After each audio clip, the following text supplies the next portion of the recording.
ఎగ్జిబిషన్కి వచ్చిన అందరూ king of the world ornament చాలా బాగుంది అని మెచ్చుకుంటారు.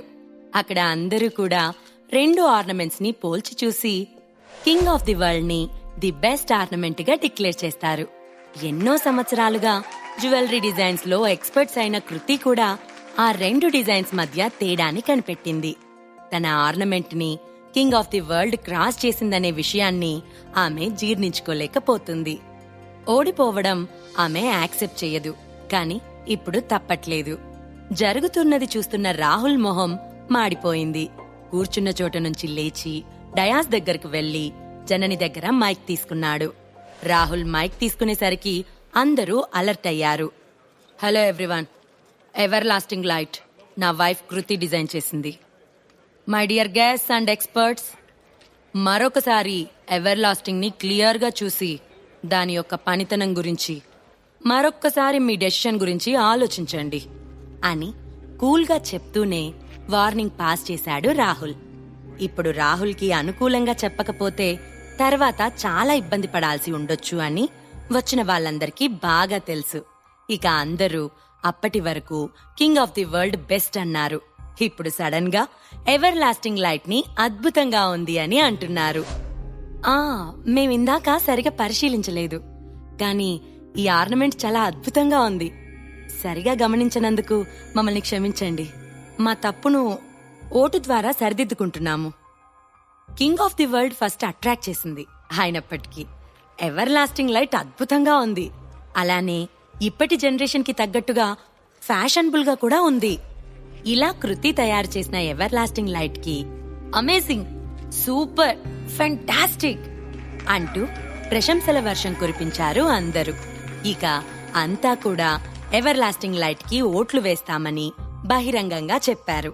ఒక్కసారిగా పరిస్థితి తలక్రిందులైంది. ఎందుకంటే రాహుల్ని ఎదిరించే ధైర్యం అక్కడ ఎవ్వరికీ లేదు. అందుకు కారణం అతని బ్యాక్గ్రౌండ్. అందరూ ఓట్లు వేశారు. జననికి చిరాకుగా అనిపించింది. కాని ఆమె తన జాబ్ కి న్యాయం చేస్తూ అదే స్మైల్ తో విన్నర్ ఎవరో చెప్పడం ప్రారంభించింది. మీరు వేసిన ఓట్లన్నీ లెక్కించగా ఉన్న 300 మందిలో 230 మంది ఎవర్ లాస్టింగ్ లైట్ కి ఓట్ వేశారు. ఆ విధంగా ఎగ్జిబిషన్ లో స్పెషల్ ఆర్నమెంట్ గా ఎవర్ లాస్టింగ్ లైట్ నిలిచింది అని అన్నది జనని. ఇది చీటింగ్.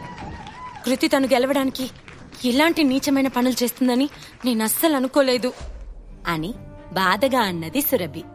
ఇట్స్ ఓకే సురభి, ఆమెకి జెన్యూన్ గా గెలిచేంత సీన్ లేదు, అందుకే ఇలా గెలిచింది. అయినా చీఫ్ డిజైనర్ జాబ్ ఆర్నమెంట్స్ వేలం పాట డిసైడ్ చేస్తుంది కాబట్టి మనకు ఇంకా అవకాశం ఉంది. నువ్వప్పుడే నీరసపడిపోకు. ఇప్పటి వరకు రాహుల్ కి భయపడి వాళ్ళు ఇష్టం లేకపోయినా ఓటు అటువేశారు. గాని డబ్బుల విషయంలో అలా ఉండదు కదా. డబ్బులు వెచ్చించి ఇష్టం లేని ఆర్నమెంట్స్ నైతే తీసుకోరు కదా అన్నాడు శివ. అవును, అది నిజమే అని అన్నది సురభి. వాళ్ళిద్దరూ మాట్లాడుకుంటుంటే వాళ్ళ వైపు ఆరగెంట్ గా చూసింది కృతి. స్టైల్ గా సురభి దగ్గరికి నడుచుకుంటూ వెళ్లి, నేను మీకు ముందే చెప్పాను కదా, మీరు తయారు చేసిన ఆర్నమెంట్ కి అంత సీన్ లేదు అని. అయినా కూడా మీరే వినకుండా నాతో పోటీ పడ్డారు, ఓడిపోయారు అని గర్వం నిండిన స్వరంతో నవ్వుతూ అన్నది కృతి. చూడు కృతి, నువ్వు నీ డిజైన్స్ తో నన్ను గెలవాలి అంటే అది కుదరని పని. అయినా ఇప్పుడు జరిగింది జస్ట్ ఓటింగ్ మాత్రమే. తర్వాత ఆర్నమెంట్స్ వేలం పాట మనిద్దరి ఫేట్ ని డిసైడ్ చేస్తుంది అని కూల్ గా చెప్పింది సురభి. కృతి పెద్దగా నవ్వి,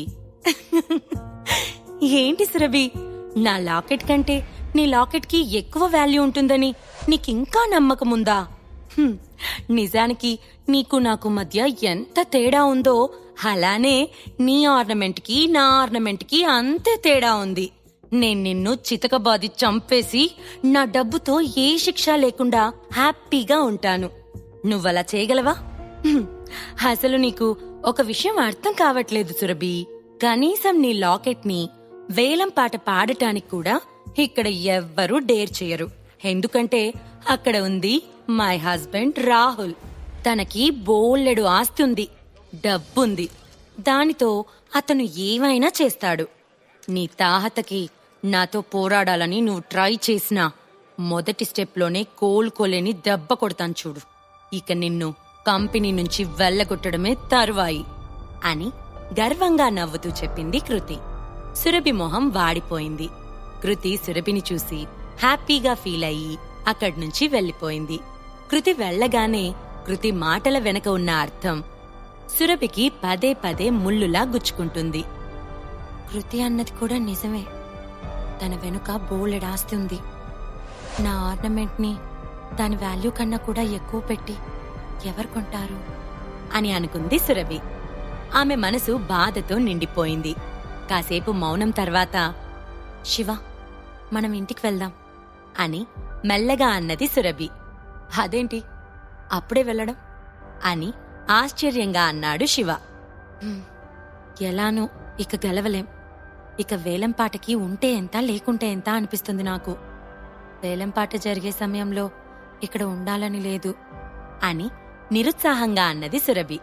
నిజానికి సురభి ఎంతో కష్టపడి తన టాలెంట్ కి పదును పెట్టి మరీ తయారు చేసిన కింగ్ ఆఫ్ ది వరల్డ్ ఇప్పుడు అసలు వాల్యూ కన్నా కూడా పడిపోవడం సురభి చూడాలనుకోవడం లేదు.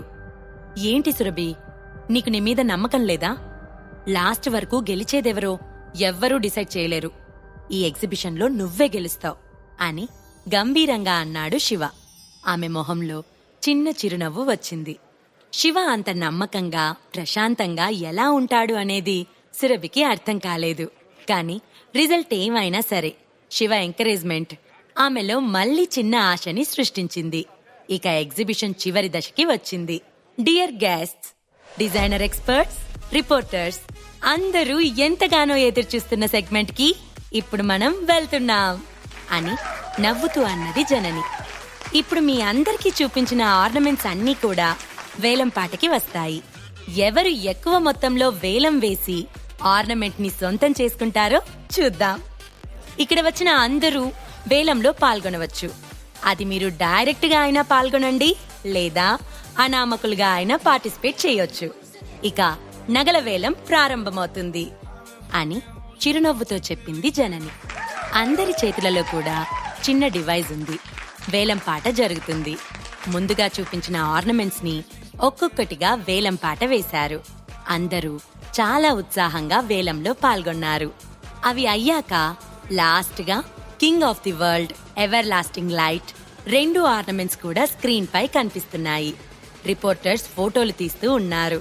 అందరూ ఆ ఆర్నమెంట్స్ వేలంలో పాల్గొనాలి అని ఉత్సాహంగా ఉన్నారు. ఇంతలో రాహుల్ లేచి నిలబడి దగ్గాడు. అందరి దృష్టి అతనిపైనే ఉంది. నేను ఈ 2 ఆర్నమెంట్స్ ని వేలంలో దక్కించుకుంటాను. సో మీరెవ్వరూ కూడా వేలంలో పాల్గొనరని అనుకుంటున్నాను అని గర్వంగా అన్నాడు రాహుల్. అందరి మొహాలు వాడిపోయాయి. నేనిక్కడున్న అందరికీ ఓ సజెషన్ ఇస్తాను. ఎవరైనా నా వేలంలో వేలు పెడితే మీ లైఫ్లో జరిగే పరిణామాలకు నేనైతే బాధ్యుణ్ణి కాను. ఈ ప్రశ్నలకు సమాధానాలు తెలుసుకోవాలంటే నెక్స్ట్ ఎపిసోడ్ వినాల్సిందే. క్రింద ఇచ్చిన లింక్ ని క్లిక్ చేసి పాకెట్ ఎఫ్ఎం యాప్ ని ఇన్స్టాల్ చేసుకోండి. Stay tune to pocket FM.